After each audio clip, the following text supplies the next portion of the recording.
আসসালামু আলাইকুম। মালদ্বীপে যারা প্রবাসী বাইরে আছেন একটু সতর্ক থাকবেন।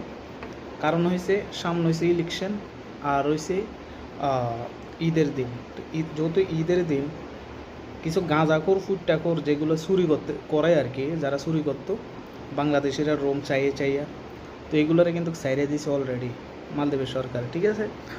তো আজকেও আমার ফ্ল্যাটে একটা চোর দুইজনরে ধরছে।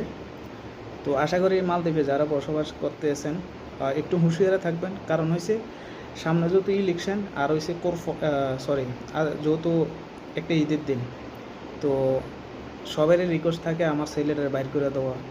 তো এই কারণে এখন যেহেতু সামনে ইলেকশন, এই কারণে কিছু ফুটটাকুর গাঁজা করে ছেড়ে দিছে। তো এখন বাংলাদেশিদের রোম টার্গেট করে করে কিন্তু চুরি করবে। তো এর জন্য যারা বাংলাদেশি বাইরে আছেন একটু সতর্ক থাকবেন। কারণ যেহেতু এখন সব ফুটটাকুর গাঁজা করে ছাইড়ে দিছে অলরেডি মালদ্বীপে। তো এই কারণ হচ্ছে এখন চুরিটা একটু বেশি হবে। কারণ হচ্ছে ইলেকশন যেহেতু সামনে, ভোট পাওয়ার জন্য সবার রিকোয়েস্ট থাকে আমার ছেলেটার বাইর করে দেওয়ার লেগে, ঠিক আছে। তো এই কারণে তো গাঁজাখোর ফুটটাকুর এগুলো বাইর করে দিলে তো জানেনই বাংলাদেশিদের রোমের টার্গেট করে।